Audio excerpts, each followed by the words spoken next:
Welcome back to our YouTube channel perfect knowledge. दोस्तों, आज हम जो टॉपिक करने जा रहे हैं दैट इज परफेक्ट कंपटीशन। और परफेक्ट कंपटीशन के मामले में इकोनॉमिक्स में ऐसा कहा जाता है, ये एक ऐसा टॉपिक है जिसके अंदर से क्वेश्चन आना ही आना होता है।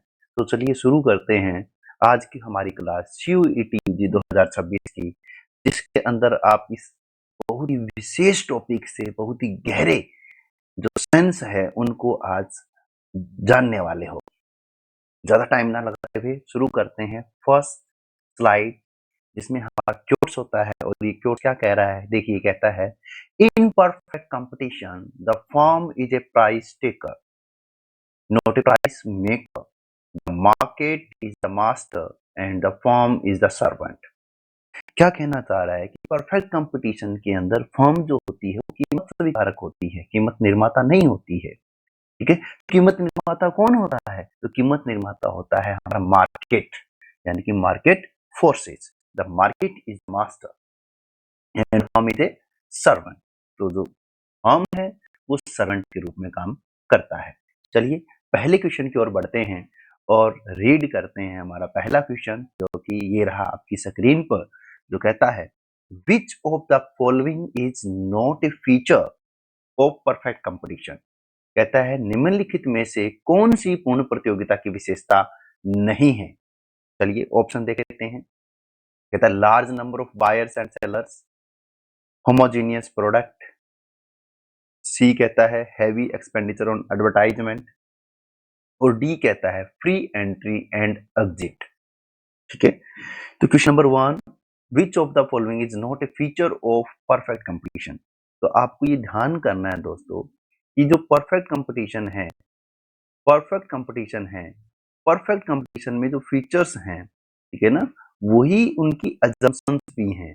तो अगर आप अजम्पशंस को याद कर लेते हैं, अजम्पशंस को रीड कर लेते हैं, तो आपको इसके फीचर्स जो हैं वो आ जाएंगे। तो परफेक्ट कंपटीशन की फर्स्ट अजम्पशन तो यही कहती है कि large number of buyer and seller, ठीक है, large number of buyer and seller, homogeneous product, ठीक है ना, होमोजीनियस प्रोडक्ट। लेकिन होमोजीनियस प्रोडक्ट जो है वो दो प्रकार के होते हैं। एक जिसको हम बोल देते हैं आइडेंटिकल, आइडेंटिकल, और सेकंड जो है उसको हम बोलते हैं सिमिलियर। ठीक है, सिमिलियर। तो यहाँ आपको ये ध्यान करना है कि होमोजेनियस प्रोडक्ट जो परफेक्ट कंपटीशन मार्केट में है दैट इज आइडेंटिकल। ठीक है ना, identical product, homogeneous identical product जो है वो परफेक्ट कंपटीशन में देखने को मिलता है। तो यहाँ आप याद करेंगे कि ये होमोजेनियस जो है वो आइडेंटिकल के लिए यूज हुआ है, आइडेंटिकल प्रोडक्ट। ठीक है ना, आइडेंटिकल प्रोडक्ट। ठीक है, जो सिमिलियर प्रोडक्ट होते हैं, आइडेंटिकल जिसको बोल देते हैं, नहीं सॉरी, होमोजेनियस जिनको बोल देते हैं, और जो सिमिलर होते हैं, ठीक है ना, वो जो होते हैं वो होते हैं आपके मोनोपोलिस्टिक कंपटीशन में। तो ध्यान करेंगे, तो फर्स्ट जो है अपना large number of buyer and seller, तो आप कहेंगे कि ये भी इनके जम्पशंस हैं। आप कहेंगे होमोजेनियस प्रोडक्ट, ये भी इसके जम्पशन है। और आप कहेंगे free entry and free exit, ये भी जो है परफेक्ट कंपटीशन की जम्पशन है। तो जो आपका है C, option number C, heavy expenditure on advertisement, ठीक है, हैवी एक्सपेंडिचर ऑन एडवर्टीजमेंट, ये आपकी मोनोपोलिस्टिक मार्केट की, मोनोपोलिस्टिक मार्केट की, मोनोपोलिस्टिक मार्केट की विशेषता है, फीचर है ये, और ये बहुत ही इंपॉर्टेंट फीचर है उस कंपटीशन का। चलिए इसकी एक्सप्लेनेशन देख लेते हैं, क्या कहता है। Option number C is correct, heavy expenditure on advertisement. Explanation आप देख सकते हैं कि in perfect competition product are homogeneous, identical, therefore there is no need for selling cost or advertisement, consumer know that all product are the same। ठीक है ना, तो आपको यहाँ पता है कि परफेक्ट कंपटीशन में परफेक्ट नॉलेज होती है। क्या होती है? परफेक्ट नॉलेज होता है। परफेक्ट कंपटीशन में क्या होता है? परफेक्ट नॉलेज होता है।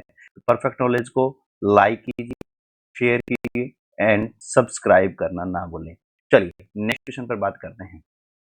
चलिए, इन perfect competition the demand curve facing an individual form is, ठीक है ना, कहते हैं परफेक्ट कंपटीशन में डिमांड कर्व। तो मैंने आपको बहुत बार बताया है कि जब भी आपको क्वेश्चन जो है वो राइज होता है, तो आप डायग्राम जो है उसके साथ-साथ जो है बनाते चले जाओ, डायग्राम की बात आए। तो पहले हम ऑप्शंस को देख लेते हैं। कहता है कि डाउनवर्ड स्लोपिंग नीचे की ओर झुका हुआ होता है, परफेक्टली इलास्टिक यानी कि हॉरिजॉन्टल होता है, क्षैतिज की पूर्णतः लोचदार, ठीक है, परफेक्टली इनइलास्टिक वर्टिकल होता है और रेक्टेंगुलर हाइपरबोला। तो आपको ये पता ही है दोस्तों कि जब भी हम बात करते हैं परफेक्ट कंपटीशन में तो हम यहाँ लेते हैं आपका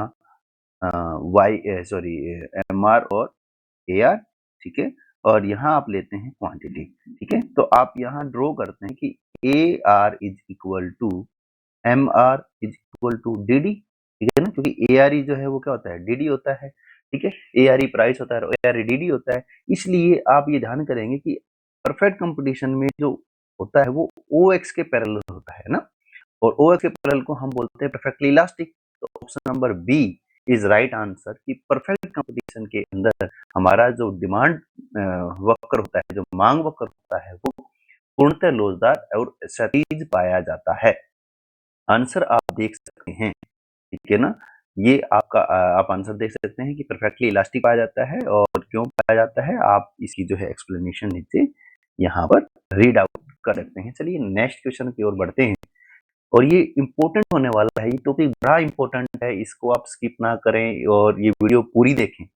in the long run A form under perfect competition earn, कहता है कि लॉन्ग रन में परफेक्ट कंपटीशन के अंदर जो फॉर्म है वो अर्न करती है, अर्जित करती है। तो कहता है दीर्घ काल में पूर्ण प्रतियोगिता के तहत एक फर्म क्या अर्जित करती है, सुपर नॉर्मल प्रॉफिट अर्जित करती है, ठीक है, नॉर्मल प्रॉफिट अर्जित करती है, मिनिमम लॉस अर्जित करती है, ह्यूज लॉस जो है वो अर्जित करती है। तो आपको पता है जब मार्केट में पढ़ते हैं तो ह्यूज लॉस का तो कोई कंसेप्ट हम वहां पढ़ते ही नहीं है ना, तो ये तो गलत ही हो जाएगा। लेकिन ये तीनों हम पढ़ते हैं कि super normal profit, normal profit और मिनिमम लॉस, ठीक है। तो आप जब परफेक्ट कंपटीशन की बात करते हैं तो परफेक्ट कंपटीशन में आप ये देखते हैं कि परफेक्ट कंपटीशन में दो तरह के रन जो है हम देखते हैं, लॉन्ग रन और शॉर्ट रन। जब लॉन्ग रन की बात करते हैं और परफेक्ट कंपटीशन की बात करते हैं तो हम कहते हैं कि परफेक्ट कंपटीशन में हमेशा लॉन्ग रन में नॉर्मल प्रॉफिट जो है वो होता है, ठीक है। लेकिन शॉर्ट रन में नॉर्मल प्रॉफिट भी होगा, ठीक है, सुपर नॉर्मल प्रॉफिट भी अर्न कर सकता है और मिनिमम लॉस भी जो है वो अर्न कर सकती है फर्म, ठीक है। तो यहाँ इन्होंने क्या कहा है कि लॉन्ग रन में परफेक्ट कंपटीशन में क्या होता है, तो हम कहेंगे नॉर्मल प्रॉफिट जो है वो होता है। तो यहाँ ऑप्शन नंबर बी जो है वो हमारा करेक्ट हो जाएगा, नॉर्मल प्रॉफिट। एक्सप्लेनेशन को देख लेते हैं। Normal profit due to free entry and free exit if firm earn super normal profit new firm enter increase. देखिए क्या कहना चाह रहा है, ये कह रहा है कि भाई सपोज कीजिए कि आपकी जो कोई भी फर्म है, ठीक है ना, उसमें डिमांड जो है वो ज्यादा है, ठीक है, और सप्लाई कम है, जिसकी वजह से प्राइस इंक्रीज होते हैं, और प्राइस इंक्रीज होने की वजह से, ठीक है, प्राइस इंक्रीज होने की वजह से क्या है कि जो हमारा प्रोड्यूसर है उसको सुपर नॉर्मल मिल रहा है, ठीक है, क्योंकि प्राइस जो मार्केट का जो प्राइस है उससे उसको ज्यादा मिल रहा है ना। ये डिमांड है, ये सप्लाई है, मार्केट जो है यहाँ प्राइस को डिसाइड कर रही है। लेकिन क्योंकि प्राइस ज्यादा है तो वो जो है हम ये कह सकते हैं कि भाई यहाँ जो है वो मीट कर रहा है, ठीक है, यहाँ वो मीट कर रहा है, ठीक है, यहाँ वो मीट कर रहा है। तो इस वजह से क्या होगा कि जब प्राइस ज्यादा होंगे और सुपर नॉर्मल प्रॉफिट कमाएंगी तो फर्में जो है वो सुपर नॉर्मल प्रॉफिट कमाएंगी, तो नई फर्में जो है वो एंटर कर जाएंगी, ठीक है। जैसे ही न्यू फर्म जो है वो एंटर करेगी तो सप्लाई साइड जो है वो बढ़ जाएगी, सप्लाई बढ़ जाएगी, सप्लाई बढ़ जाएगी, इसका मतलब क्या हुआ कि सप्लाई बढ़ेगी और डिमांड जो है वो कम हो जाएगी रिलेटिवली, तो प्राइस जो है वो क्या हो जाएंगे, कम हो जाएंगे, ठीक है। तो प्राइस वापस से कम हो जाएंगे, जैसे ही प्राइस कम होंगे तो डिमांड बढ़ जाएगी, यानी कि वापस हम इसी पॉइंट पर आकर के रुक जाएंगे, है ना। तो यानी कि कहने का मतलब क्या है, कि कहने का मतलब ये है कि जब जब सुपर नॉर्मल प्रॉफिट कमा रही होगी फर्म, तो सुपर नॉर्मल प्रॉफिट कमाने से उसके सुपर नॉर्मल प्रॉफिट को देखते हुए नई फर्म जो है वो एंटर कर जाएगी, एंटर करने से प्रोडक्शन साइड जो है वो बढ़ जाएगा, सप्लाई साइड जो है वो बढ़ जाने की वजह से जो है प्राइस जो है वापिस से नॉर्मल पे आ जाएगा, ठीक है। चलिए नेक्स्ट क्वेश्चन पर बात करते हैं। क्वेश्चन नंबर 4 कहता है under perfect competition the relationship between average revenue and marginal revenue is, है ना। आपको ये ध्यान करना है कि परफेक्ट कंपटीशन मार्केट जब हम पढ़ रहे हैं तो कहते हैं रिलेशनशिप बतानी है ए आर और एम आर के बीच में, ठीक है ना। ए आर और एम आर के बीच में क्या रिलेशनशिप है, क्या संबंध होता है? पूर्ण प्रतियोगिता के अंतर्गत औसत आगम और सीमांत आगम के बीच क्या संबंध है, ठीक है। तो आपको ध्यान करना है कि पूर्ण प्रतियोगिता जब हम करते हैं तो हम यहाँ ऐसे क्या करते हैं कि डायग्राम जो है वो बना लेते हैं, ठीक है ना। ये डायग्राम हमने बनाया है यहाँ पर, तो हम देखते हैं कि भाई यहाँ A R is equal to M R is equal to demand curve is equal to price, ठीक है। तो हम यहाँ देखते हैं कि ए आर एम आर क्या है, बराबर है। तो हम देख लेते हैं, ऑप्शन ए कहता है A R greater than M R, गलत। A R less than M R, गलत। A R is equal to M R, C is right answer, ठीक है ना। चलिए यहाँ आप एक्सप्लेनेशन को देख सकते हैं, ठीक है। चलिए नेक्स्ट क्वेश्चन पे बात करते हैं। Question number 5, the shut down point over A competitive form. Competitive form, ठीक है, ये आप कह दीजिए परफेक्ट कंपटीशन, बात एक ही है, ठीक है ना। परफेक्ट कंपटीशन, ठीक है। occurs when price is equal to, ठीक है ना। प्राइस जब इक्वल होगा, किसके इक्वल होगा, ठीक है ना, तब शट डाउन पॉइंट हमको देखने को मिलेगा। ये कहना क्या चाह रहे हैं कि किस पॉइंट पर हमें शट डाउन पॉइंट जो है वो देखने को मिलेगा। तो कहता है कि एक प्रतिस्पर्धी फर्म के लिए उत्पादन बंद करने का बिंदु शट डाउन पॉइंट तब होता है जब कीमत किसके बराबर होती है। देख लेते हैं किसके बराबर होती है। डायग्राम मैंने आपको बोला हुआ है, जब भी आप देखेंगे तो डायग्राम जो है आप सबसे पहले बनाएंगे, ठीक है। तो आप यहाँ बनाते हैं A R is equal to M R is equal to P is equal to D D, demand को, ठीक है। और आपको पता है कि एम आर एम सी जहां इक्वल होते हैं, ठीक है ना, क्योंकि यहाँ एक कंडीशन होती है ना कि M R is equal to M C और M C cuts M R from below, ठीक है ना। तो वहां पर क्वांटिटी डिसाइड होती है, तो यहाँ पर जो है आप कहेंगे कि क्वांटिटी डिसाइड हो रही है, ठीक है ना, ठीक है। लेकिन ये एवरेज रेवेन्यू जो है हमारा वो यहाँ है। अगर हमें एवरेज रेवेन्यू यहाँ मिल रहा है और यहीं हमारा ए आ रहा है तो हम कहेंगे नॉर्मल प्रॉफिट है ना। तो इसलिए हम यहाँ पर जो है एवरेज कॉस्ट ड्रॉ करते हैं कि ये हमारी एवरेज कॉस्ट है। तो यहाँ अगर मैं एवरेज कॉस्ट को ड्रॉ करता हूँ तो इसका मतलब ये हमारे को नॉर्मल प्रॉफिट मिल रहा है, ठीक है ना।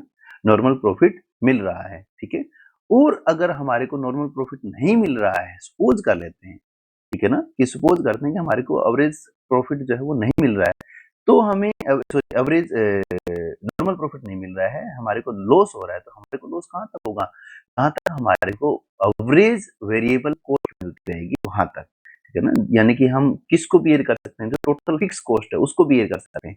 क्यों? क्योंकि टोटल फिक्स कॉस्ट अगर हम उत्पादन को बंद भी कर देते हैं तब भी हमें जो है वो बियर करनी ही पड़ेगी, ठीक है ना। इसलिए हम क्या करते हैं, कि हम ये जो कॉस्ट कर्व है ना, ये जो कॉस्ट कर्व था AC, ये हमारा मान के चलिए कि यहाँ है AC, ठीक है ना। यानी कि एवरेज कॉस्ट हमारे को बियर नहीं हो रही है, एवरेज कॉस्ट नहीं मिल रहा है, लेकिन एवरेज वेरिएबल कॉस्ट जो है वो हमें मिल रहा है, एवरेज वेरिएबल कॉस्ट, ठीक है। तो ये हमें मिल रहा है, इसका मतलब यहाँ हम जो है वो उत्पादन जारी रखेंगे, क्योंकि अगर हम उत्पादन बंद भी कर देते हैं तब भी हमें फिक्स कॉस्ट के बराबर तो कॉस्ट बियर करनी ही पड़ेगी। इसको बोलेंगे हम shut down point, shut down point, shut down point, ठीक है। तो आंसर हमारा आ जाएगा एवरेज वेरिएबल कॉस्ट। तो ऑप्शन नंबर ए कहता है average total cost, no. Average total cost यानी कि टोटल कॉस्ट, एवरेज AC, ठीक है ना। एवरेज वेरिएबल कॉस्ट, यस, ये हमारा राइट आंसर हो जाएगा option number B, average variable cost, ठीक है ना। एवरेज वेरिएबल कॉस्ट के बराबर जब तक होगी तब तक हम उत्पादन को जारी रखेंगे। नेक्स्ट, ठीक है। चलिए क्वेश्चन नंबर 6 कहता है which condition is necessary for producer equilibrium in perfect competition, ठीक है। तो मैंने आपको बताया अभी थोड़ी देर पहले कि जब हम बात करते हैं परफेक्ट कंपटीशन में तो हम ये कहते हैं कि प्रोड्यूसर इक्विलिब्रियम या फॉर्म के इक्विलिब्रियम की, ठीक है ना, तो हम दो कंडीशन लेते हैं कि MR जो है वो बराबर होना चाहिए MC के, और दूसरी कंडीशन हमारी होती है कि MC cuts MR from below, ठीक है ना, कि एक तो MR MC बराबर हो और दूसरा MC MR को नीचे से काटे, ठीक है ना। तो यहाँ हम कहेंगे कि ये MR is equal to AR और ये हमारा MC, ये वो पॉइंट है जिस पर ये दोनों ही कंडीशन जो हमारी वो फुलफिल हो रही है। और यहाँ अगर आप देखेंगे इस पॉइंट पर अगर आप देखते हैं तो इस पॉइंट पर आप देखेंगे कि एम आर एम सी तो इक्वल है ना, on this point M R is equal to M C, लेकिन जो सेकंड कंडीशन है हमारी M C cuts M R from below, या हम ये कह सकते हैं एम सी बढ़ता हुआ होना चाहिए। यहाँ तो एम सी क्या है, घट रहा है, ठीक है ना, यहाँ एम सी बढ़ रहा है, ये एम सी बढ़ रहा है, लेकिन यहाँ पे एम सी क्या रहा है, घट रहा है। या तो हम ये कह सकते हैं कि एम सी बढ़ता हुआ होना चाहिए, या हम ये कह सकते हैं कि एम सी नीचे से काटे, ठीक है ना। तो ये कंडीशन जो है वो यहाँ फुलफिल हो रही है इस पॉइंट पर जो है, इस पॉइंट पर जो है हमारी ये दोनों ही condition M R M C equal और M C cut M R, तो हम यहाँ कहते हैं कि ये हमारी जो है वो क्वांटिटी डिसाइड हो जाती है, यानी कि हम ये कह सकते हैं कि यहाँ पर हमारा प्रोड्यूसर जो है वो इक्विलिब्रियम में है, परफेक्ट कंपटीशन में। तो पहली ए हमारा जो है वो M R is equal to M C, B option कहता है M C cuts M R from below, और थर्ड जो तीसरा ऑप्शन है ऑप्शन नंबर सी, वो कहता है बोथ ए एंड बी। तो हम कहेंगे कि right answer C, both A and B. चलिए नेक्स्ट क्वेश्चन पर बढ़ते हैं, क्या कहता है, ठीक है। तो आप ये दोनों संतुलन की शर्तें जो हैं वो ध्यान करेंगे और नेक्स्ट क्वेश्चन की ओर चलते हैं। इन perfect competition who determine the price of the commodity, हमने बिल्कुल शुरुआत में पढ़ा था क्या कि market is the master, market is the master,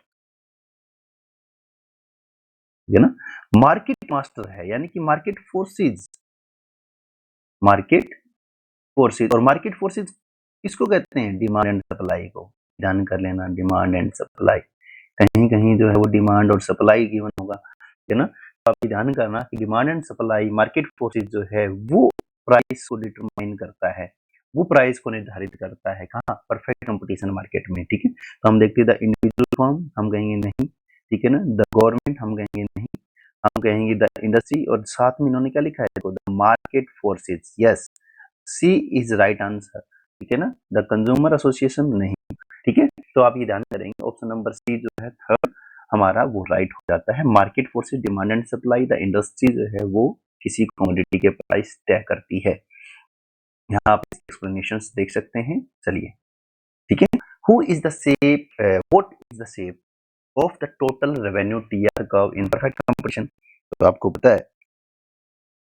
पता है कि परफेक्ट कंपटीशन के अंदर सारी की सारी जितनी भी गुड्स होती हैं वो आइडेंटिकल होती हैं, और जब वो आइडेंटिकल होती हैं तो फुली, ये मैं कहूँगी परफेक्टली सब्स्टिट्यूट होती हैं, ठीक है।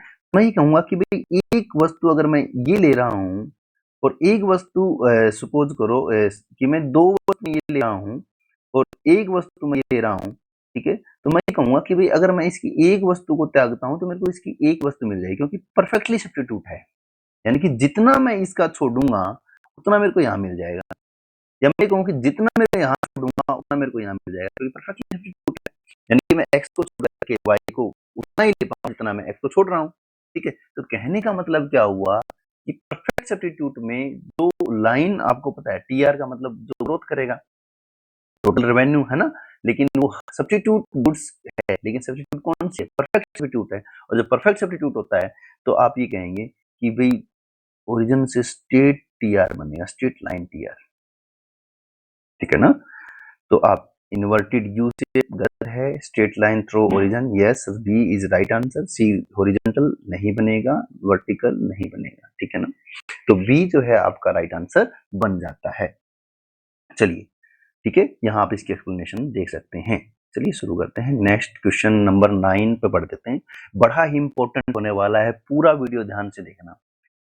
Goods produced in a perfect competitive market are, कह रहा है goods produced in a perfect competitive market are, उन प्रतिस्पर्धी बाजार में उत्पादित वस्तुएं कैसी होती हैं, ध्यान करने वाली बात है, बड़ा ही अच्छा और क्वेश्चन है कि गुड्स कैसी, परफेक्ट कंपटीशन में गुड्स कैसी बनेगी, परफेक्ट कंपटीशन में, ये ध्यान कर लेना, कौन सी गुड्स बनने वाली, देखो हेट्रोजीनियस यानी कि अलग अलग विभिन्न विभिन्न प्रकार की, डिफरेंशिएटेड ये भी विविधित है, ठीक है, होमोजीनियस समरूप होती हैं, लग्जरी जो है आपको पता ही है, जो विलासिता की वस्तुएं होती हैं, ठीक है। तो आपको पता है कि परफेक्ट कॉम्पिटिटिव मार्केट में होमोजीनियस आइडेंटिकल जो गुड्स हैं, होमोजीनियस आइडेंटिकल, ये ध्यान कर लेना, आइडेंटिकल जो गुड्स हैं वो प्रोड्यूस की जाती हैं, ठीक है। चलिए नेक्स्ट क्वेश्चन पर चलते हैं, आप इसके एक्सप्लेनेशन यहाँ लिख सकते हैं। चलिए, क्वेश्चन नंबर 10, ठीक है, क्या कह रहा है? A firm in a perfect competition is a price taker, this implies, इसका क्या मतलब है? ठीक है ना, कहते हैं पूर्ण प्रतियोगिता में एक फर्म कीमत स्वीकारक होती है, इसका तात्पर्य क्या है? ठीक है, क्या तात्पर्य है? इसका मतलब ये हुआ कि वो जो फर्म है वो प्राइस के साथ छेड़खानी नहीं कर सकती, ठीक है ना? यानी कि क्यों? क्योंकि सारी की सारी फर्में, सभी फर्में जो हैं, जितने भी फर्में हैं, सभी फर्में थोड़ा-थोड़ा उत्पादित करती हैं, थोड़ा-थोड़ा, ठीक है ना? थोड़ा-थोड़ा उत्पादित करती हैं, बहुत कम। जब एक फर्म जो है वो वहाँ से निकल जाएगी तो वो ज़्यादा फ़र्क मार्केट पे पड़ेगा नहीं, है ना? क्यों? क्योंकि वो बहुत ही थोड़ा-सा उत्पादित करती थी और थोड़े से उत्पादन का जो है वो फ़र्क मार्केट पे नहीं गिरने वाला है। इसलिए जो भी फर्म है वो प्राइस मेकर नहीं बन सकती है, वो प्राइस टेकर ही रहेगी, ठीक है ना? इसके पीछे का जो रीज़न है कि वो थोड़ा-थोड़ा क्यों उत्पादित करती है, तो आपको पता है कि सारी फर्में जो उत्पादन करती हैं, वो सारी की सारी आइडेंटिकल जो है वो उत्पादन करती है। यानी कि एक जैसी, ना उनमें आकार में, साइज़ में डिफ़रेंस है, ना उनके कलर में डिफ़रेंस है, ना उनके बाहरी दिखावा या दिखने में कोई डिफ़रेंस है। यानी कि जितने भी प्रोडक्ट हैं वो आइडेंटिकल है, सेम टू सेम है। तो ऐसे में जब वो सेम टू सेम है तो सबको कॉस्ट भी क्या आ रही होगी? Same to same.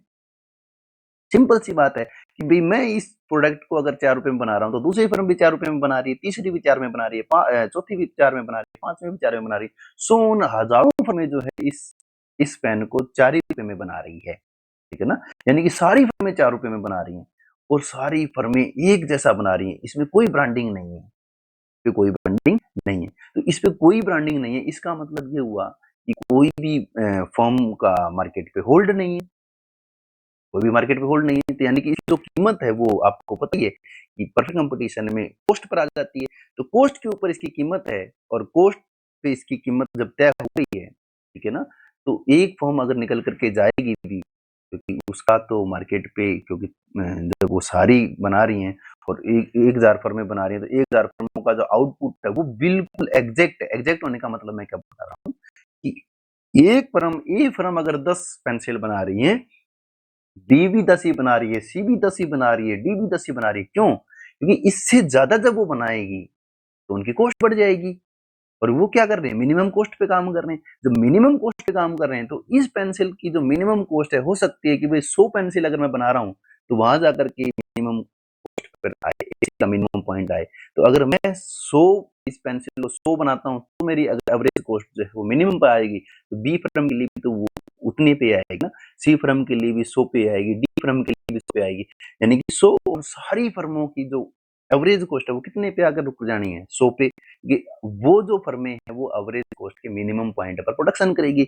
जब मिनिमम पॉइंट पर प्रोडक्शन करेगी, तो यानी कि सभी फर्मों की जो भी क्वांटिटी है वो क्या हो गई? फिक्स। ठीक है? तो सारी फर्में थोड़ा-थोड़ा उत्पादन कर रही हैं, सारी फर्मों का जो उत्पादन है वो फिक्स है और साथ में नंबर ऑफ फर्म जो हैं वो भी फिक्स हैं, ठीक है ना? नंबर ऑफ फर्म भी फिक्स हो गई। क्यों? कि मेरे को पता है कि भई मेरे को 1000 जो है वो पेंसिल बनानी है, तो इस पेंसिल को बनाने के लिए मेरे को सिर्फ कितनी चाहिएगी? 10, क्योंकि एक फर्म 100 बना रही है, तो 10 फर्में जो हैं वो 1000 बना देगी, ठीक है ना? तो वो जो है वो एंट्री नहीं रही, क्यों? क्योंकि नॉर्मल प्रॉफिट मिला है। जब कोई फर्म जो है इसमें से निकल कर के चली जाएगी, ठीक है? तो क्या होगा? जब इनमें से कोई फर्म निकल के चली जाएगी, तो सुपर नॉर्मल प्रॉफिट जो है उनको मिलना शुरू हो जाएगा शॉर्ट रन में। जब सुपर नॉर्मल प्रॉफिट मिलना हो जाएगा, तो एक फर्म जो है वो एंटर कर जाएगी, वापिस से 10 हो जाएँगी। तो नंबर ऑफ फर्म भी जो है वो क्या रह जाती है इनमें? फिक्स होती है। नंबर ऑफ फर्म भी फिक्स होती हैं, जबकि असम्पशन करी फ्री एंट्री, फ्री एग्जिट, ठीक है ना? वो फ्री एंट्री, फ्री एग्जिट है, लेकिन नंबर ऑफ फर्म फिक्स हैं, सभी फर्में थोड़ा-थोड़ा उत्पादन करती हैं, सभी फर्मों की कॉस्ट जो है वो एक है, सभी फर्मों के प्राइस जो है वो एक हैं। क्योंकि सभी फर्में थोड़ा-थोड़ा उत्पादित करती हैं, इसलिए वो प्राइस के ऊपर इम्पैक्ट नहीं डाल पाते, इसलिए वो प्राइस टेकर होते हैं, ना कि प्राइस मेकर होते हैं, ठीक है? It can influence market price, आप कहेंगे कि no, it has no control over price, ठीक है? मूल्य पर कोई नियंत्रण नहीं है। ऑप्शन नंबर सी कहता है it decide price based on cost और नन ऑफ द अबाव। तो आप देख सकते हैं कि आंसर आपको पता ही है कि it has no control over price, ठीक है ना? क्योंकि इनका सॉरी, मैंने पीछे बताना भूल गया कि प्राइस के ऊपर जो है वो इनका कोई कंट्रोल नहीं होता, इसलिए तो ये प्राइस टेकर होती हैं, ठीक है? चलिए देख लेते हैं। Which of the following is assumed to be zero in perfect competition to ensure a single price, ठीक है ना। कहते हैं कि किसको जीरो माना जाता है, तो आप असम्पशंस पढ़ते हैं, ठीक है ना, कि भाई जो परफेक्ट कंपटीशन मार्केट है उसमें सभी के प्राइस जो होते हैं वो एक जैसे होते हैं, एक समान होते हैं। परफेक्ट कंपटीशन में जो भी कोई वस्तु है उसका प्राइस जो है वो क्या होता है, same sorry all over the world, ठीक है ना, सेम है। इसका मतलब क्या हुआ कि भाई अगर कोई वस्तु जो है वो यहाँ बन रही है, एक ए राज्य में बन रही है, वो बी राज्य में बिक रही है, तो ए राज्य में भी 5 रुपए में बिक रही है, बी राज्य में भी 5 रुपए में बिक रही है। तो यहाँ पे तो डिफरेंस आ सकता है, क्योंकि ए राज्य में अगर कोई वस्तु बन रही है और वहीं बिक रही है, ठीक है, तो उसका मतलब ये हुआ कि वो विद इन द बाउंड्री अपने को क्या कर रही है, ट्रांसपोर्ट कर रही है, ठीक है, और वो ये दूर जाकर के ट्रांसपोर्ट कर रही है, यानी कि उसको क्या आएगी, ट्रांसपोर्ट कॉस्ट। जब उसको ट्रांसपोर्ट कॉस्ट आएगी तो उसके प्राइस में ट्रांसपोर्ट कॉस्ट ऐड हो जाएगी, तो उसका प्राइस बढ़ जाएगा। तो यहाँ परफेक्ट कंपटीशन में ये माना जाता है कि ट्रांसपोर्ट कॉस्ट नहीं होती है। क्यों? क्योंकि ट्रांसपोर्ट कॉस्ट को अगर आप इंक्लूड करना लग जाएंगे, अगर ट्रांसपोर्ट कॉस्ट को हम जो है वो ऐड करेंगे, तो फिर ए और बी में डिफरेंस आ जाएगा, ठीक है ना। तो ए और बी में डिफरेंस आ जाएगा, तो इसलिए हम ये मान करके चलते हैं, या जम्पसन हम मानते हैं कि भाई ट्रांसपोर्ट कॉस्ट जो है वो नहीं होती है, जीरो होती है, ठीक है। तो प्रोडक्शन कॉस्ट तो होती है, ट्रांसपोर्ट कॉस्ट, ठीक है ना। B is right answer, transport cost जो है वो परफेक्ट कंपटीशन में जीरो मान करके चलते हैं, ठीक है। यहाँ आप इसकी एक्सप्लेनेशन देख सकते हैं। नेक्स्ट क्वेश्चन पर चलते हैं। क्वेश्चन नंबर 12 क्या कहता है, the short run supply curve, ठीक है ना, the short run supply curve of A perfect competitive firm, ठीक है ना, पूर्ण प्रतिस्पर्धा फर्म में अल्पकालीन आपूर्ति वक्र या सप्लाई पूर्ति वक्र कौन सा होता है। तो आपको पता है उन्होंने ऑप्शन आप एक बार देख लीजिए। ठीक कहता है rising part of MC above ABC, rising part of MC above AC, the entire MC curve, और फॉलिंग पार्ट ऑफ एमसी, ठीक है। तो मैंने कहा आपको कि सबसे पहले आप क्या करेंगे, डायग्राम बनाएंगे, ठीक है। शॉर्ट रन की बात कर रहे हैं, ठीक है, लॉन्ग रन की बात नहीं कर रहे हैं, ये ध्यान रखेंगे, शॉर्ट रन। तो A R is equal to M R, ठीक है। जब हम कहते हैं कि भाई ये हमारा एमसी, ये हमारा एमसी, ठीक है, ये हमारा क्या बना, एमसी। जब शॉर्ट रन की बात होती है तो हम कहते हैं शॉर्ट रन में जो है वो दो प्रकार की कॉस्ट आ सकती है, एवरेज वेरिएबल और एवरेज फिक्स्ड, है ना। तो ये हमारा एसी, ठीक है। तो आप यहाँ देखते हैं कि जहाँ ए आर एम आर जो है इक्वल होते हैं, वहां से आपका ये कॉस्ट का जो है वो ड्राइव होता है। तो आप कहेंगे कि भाई एमसी का अपवर्ड, लेकिन पॉइंट कौन सा, एवरेज वेरिएबल कॉस्ट के ऊपर का बढ़ता भाग, ठीक है ना। तो rising part of MC above ABC, option number 1 आपका राइट आंसर हो जाएगा, ऑप्शन नंबर 1। चलिए इसकी एक्सप्लेनेशन यहाँ आप देख सकते हैं, ठीक है। नेक्स्ट क्वेश्चन पर बढ़ते हैं। कहता है what kind of knowledge do buyers and sellers have in this market. ठीक है, आपको पता ही है कि ये भी एक अजम्पशन है परफेक्ट कंपटीशन मार्केट की, ठीक है ना, कि परफेक्ट नॉलेज, परफेक्ट नॉलेज, है ना, किसको होती है, बोथ बायर एंड सेलर्स, ठीक है ना। बायर और सेलर दोनों को क्या होती है, परफेक्ट नॉलेज होती है, और परफेक्ट नॉलेज यूट्यूब चैनल जो है आपको परफेक्ट नॉलेज दे रहा है। चलिए, तो आप यहाँ आंसर सीधा सीधा कर देंगे, answer number B, perfect knowledge, ठीक है ना, परफेक्ट नॉलेज। लाइक शेयर करना ना भूलें, परफेक्ट नॉलेज। चलिए यहाँ आप एक्सप्लेनेशन देख सकते हैं। नेक्स्ट क्वेश्चन की ओर बढ़ते हैं। In the short run a perfectly competitive firm can suffer losses if, ठीक है ना, कहता है कि in a short run a perfectly competitive firm can suffer losses if, ठीक है ना, अल्पकाल में एक पूर्ण प्रतिस्पर्धी फर्म को हानि हो सकती है यदि, ठीक है ना, यानी कि ये कह रहा है कि शॉर्ट रन में जो परफेक्ट कॉम्पिटिटिव मार्केट है उसको कब जो है मिनिमम लॉस हो सकता है, ठीक है ना। तो आप ये ध्यान करेंगे, मैंने आपको बताया था कि आप डायग्राम बनाएंगे, सबसे पहले डायग्राम बनाएंगे तो आप ये कहेंगे कि भाई जो आपका A R is equal to M R is equal to P is equal to D D है, जब आप यहाँ से एम सी निकालते हैं तो यहाँ आपकी क्वांटिटी डिसाइड हो जाती है, ठीक है। जब इस पर आपकी क्वांटिटी डिसाइड हो जाती है तो आप कहते हैं कि हमारा जो कॉस्ट है वो ज्यादा है, कहते हैं कि हमारी एसी है, लेकिन आप कहते हैं कि ये एसी तो है लेकिन हमको एवीसी जो है वो मिल रहा है, ये रहा एवीसी, ठीक है ना। ABC हमारे को मिल रहा है, तो आप ये कहेंगे कि कॉस्ट ज़्यादा है प्राइस से, ठीक है ना? तो आप यहाँ ध्यान करेंगे कि कॉस्ट देखो यहाँ ये कॉस्ट है, एवरेज कॉस्ट, ठीक है ना? ये ज़्यादा है रेवेन्यू से क्योंकि रेवेन्यू आपका यहाँ है, ठीक है ना? ठीक है? एवरेज रेवेन्यू से आपकी जो प्राइस है वो कम है, तो आप कहेंगे कि एवरेज रेवेन्यू जो है वो हमारा कम है किससे? एवरेज कॉस्ट से, ठीक है ना? लेकिन लेकिन लेकिन लेकिन एबीसी से ज्यादा है, किससे ज्यादा है? एबीसी से ज्यादा है, ठीक है ना? वेरिएबल कॉस्ट से ज्यादा है क्योंकि फिक्स कॉस्ट के इतना तो हम बियर कर सकते हैं, ठीक है? ये ध्यान कर लेना। एवरेज रेवेन्यू हमारा क्या होता है? प्राइस होता है। प्राइस है वो ज्यादा है तो हम तो सुपर नॉर्मल में चले जाएंगे, तो सुपर नॉर्मल की कंडीशन है प्राइस और ये बराबर तो नॉर्मल प्रॉफिट। प्राइस ज्यादा है मार्जिनल कॉस्ट से, तो ये तो आप देखते ही नहीं, ये तो गलत हो गया अपने आप में। तो प्राइस जो है वो less than AC but greater than ABC, तो आप कहेंगे C is the right answer, ठीक है? यहाँ पे इसकी एक्सप्लेनेशन देख सकते हैं।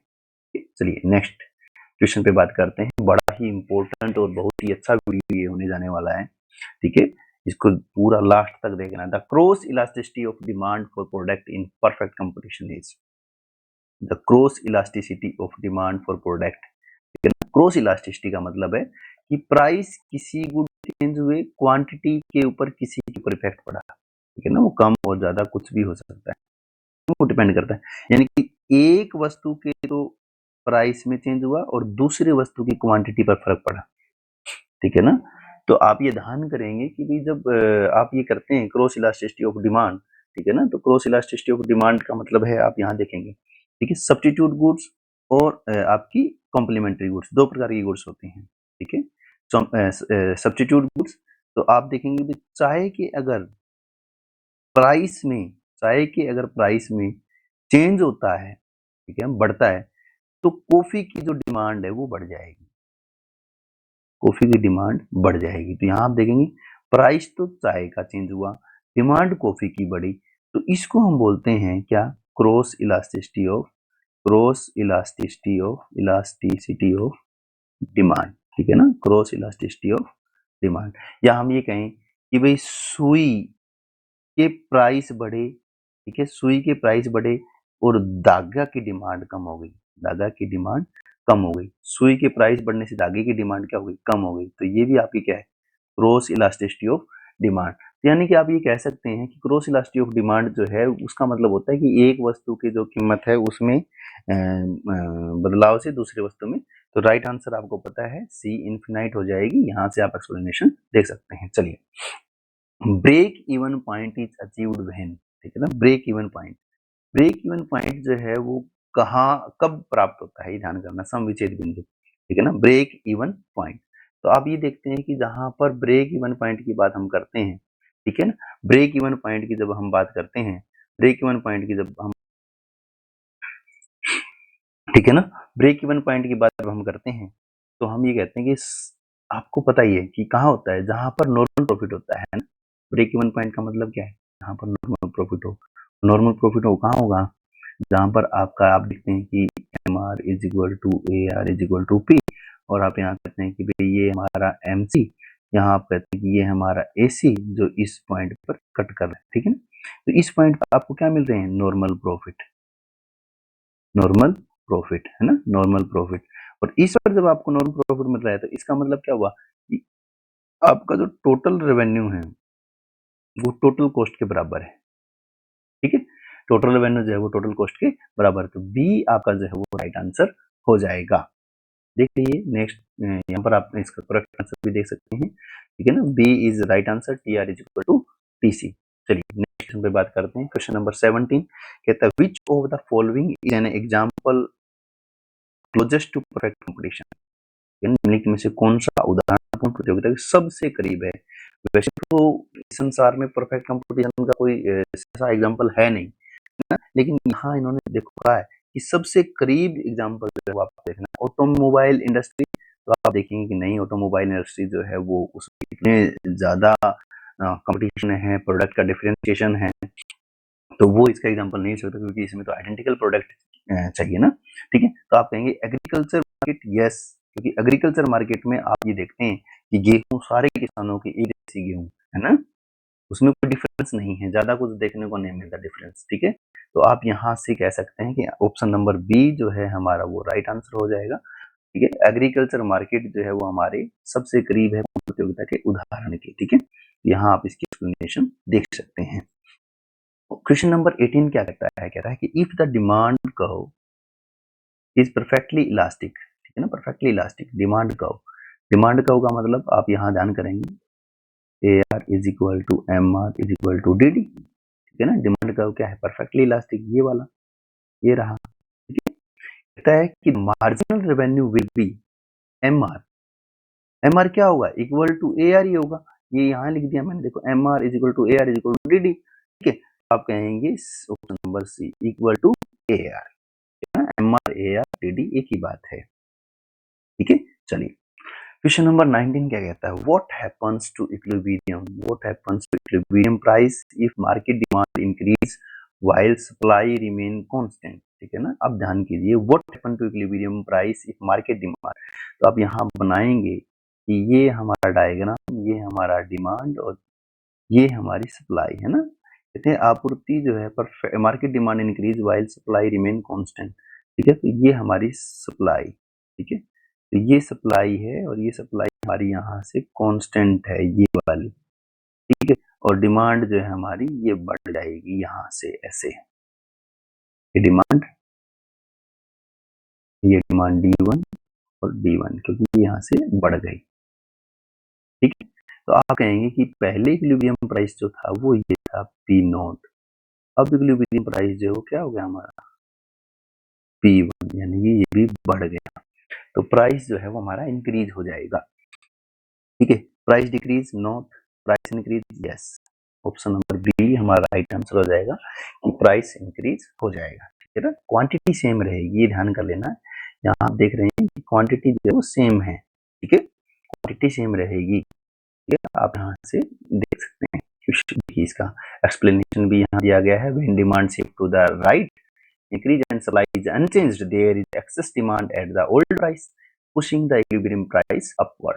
Okay, क्वेश्चन नंबर 20 क्या कहता है, कहता है mobility of factors of production in perfect competition is, पूर्ण प्रतियोगिता बाजार में उत्पादन के साधनों की गतिशीलता कैसी होती है, यानी कहने का मतलब क्या है कि एक व्यक्ति जो है, ए व्यक्ति वो 20 स्थान पर जाकर के काम करेगा तो कैसे करेगा, तो वो कहता है कि पूर्ण गतिशील होता है।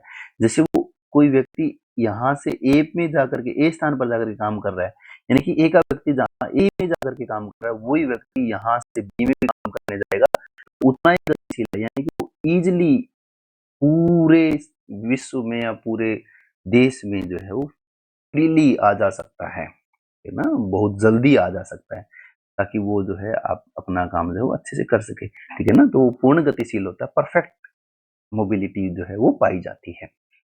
ठीक है, तो रिस्ट्रिक्टेड नहीं पाई जाती, शून्य नहीं पाई जाती, लिमिटेड जो है वो भी नहीं पाई जाती। ऑप्शन नंबर 2 बी जो है वो परफेक्ट, यानी कि परफेक्ट मोबिलिटी जो है वो पाई जाती है, ये आपको ध्यान करना है। यहाँ इसकी एक्सप्लेनेशन आप देख सकते हैं। ठीक है ना, क्लियर है, तो आज बस इतना ही। All the best for CUT UG exam 2026। और मैं आपको बता रहा हूँ इस चैनल पर आपको सारी जो है वो प्रिपरेशन करवाई जाएगी, तो कीप वॉचिंग, लाइक शेयर और सब्सक्राइब करना ना भूलें। जय हिंद, जय भारत, अपने दोस्तों के साथ शेयर कीजिए, ज़्यादा से ज़्यादा शेयर कीजिए और हमारा हौसला अफजाई करें। धन्यवाद।